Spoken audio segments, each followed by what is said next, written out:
Hey, good morning, it's Owen Bigland. This is the Inside Edge video blog. Time for another one of my real estate investing 101 blogs here. And this one I want to talk about the cap rate or capitalization rate. And this is something that every real estate investor should know. It's also something that you can calculate. A lot of experienced investors can calculate it in their head or in about 30 seconds on their iPhone. And it doesn't mean all that much, to be honest. It's just kind of one of those metrics that you can quickly size up the investment potential on a piece of real estate. And it works like this. You take the purchase price of the property. So let's say it's a one-bedroom, wood-framed, 30-year-old condo in Mount Pleasant. And you're going to pay $400,000 for this unit, and you want to rent it out.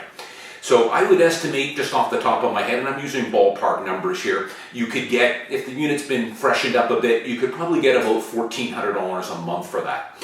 So $1,400 a month times 12 will give you your net operating income for the year, which is approximately $16,800.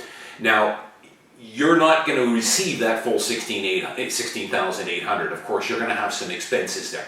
You're going to have your maintenance fees. Let's call that about $275 a month, give or take. You're going to have some maintenance costs. I would allow anywhere from $1,000 to $1,200, $1,300 a year.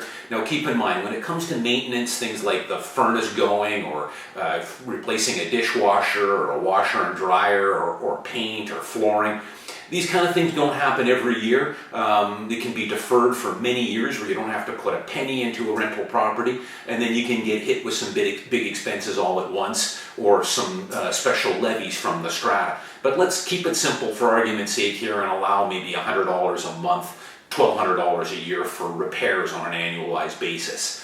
The final thing would be your taxes. Let's say that's about $1,400, $1,500 a month. So that would give you a total, we're just keeping it simple here, let's say you've got about $6,000 in expenses. So you would take that $6,000, or you would take your net operating income, which I said was $16,008, minus the $6,000, leaves you a net income of about $10,800, let's say. Now, to calculate the cap rate, you would take the purchase price, $400,000, and divide it by that net income, that $10,008, and that would leave you with about 2.7%. So that's what we call your capitalization rate, your cap rate, 2.7% return.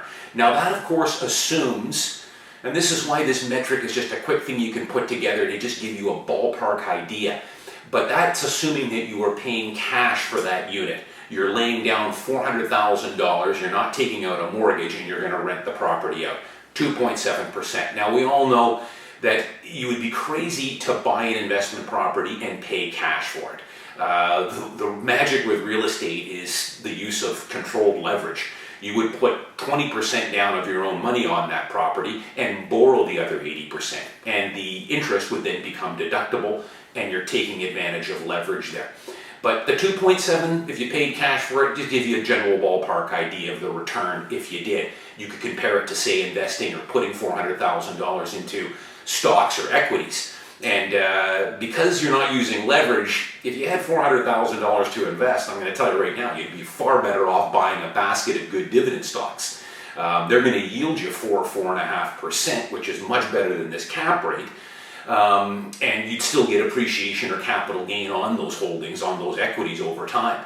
But of course, in real estate, as I say, you're not going to put 100% of the purchase price down. You're only going to put 20% of your own money, borrow the other 80%. One final thing I want to explain to you, though. Cap rates in Vancouver, Richmond, Burnaby, Lower Mainland are fairly low compared to a lot of other North American cities. And there's a reason for that. I'll have people will come up, and I just had a guy that came up to Vancouver this past fall from Chicago. And he was looking at some real estate in Vancouver, and I had met him for coffee. And I gave him a ballpark idea. I showed him some listings, gave him an indication on what you could rent these properties for.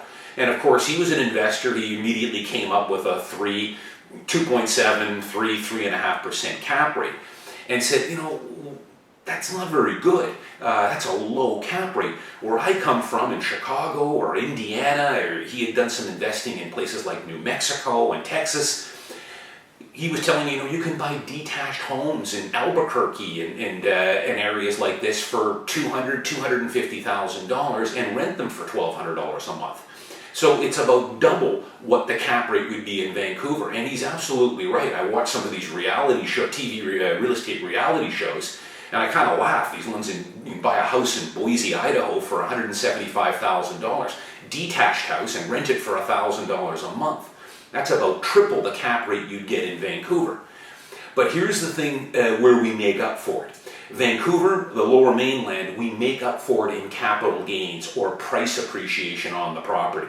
All you've got to do is take a look at what the price appreciation is in cities like Albuquerque and Fort Worth, Texas, and Boise, Idaho, and Wichita, Kansas. Sure, you can buy a house, rent it, get a pretty good cap rate, but you just don't get any traction as far as price appreciation goes. And that's where Vancouver makes up the difference big time, as we all know. Price appreciation here is probably runs at 2 to 3 times the rate of some of these Midwestern towns. So you make up for it in price appreciation, and hey, that's a pretty good place to be, because remember, only 50% of that capital gain is going to be taxable at your marginal tax rate. So you are getting a fair bit of that capital gain when it does come time to sell this investment property tax-free into your hands. So that's cap rate or capitalization rate. It can be done quickly. Essentially what it tells you is what the rate of return would be if you were to pay cash for an investment unit, rent it out minus your expenses. I'm Owen Bigland. As always, thanks for watching. I'll see you next time.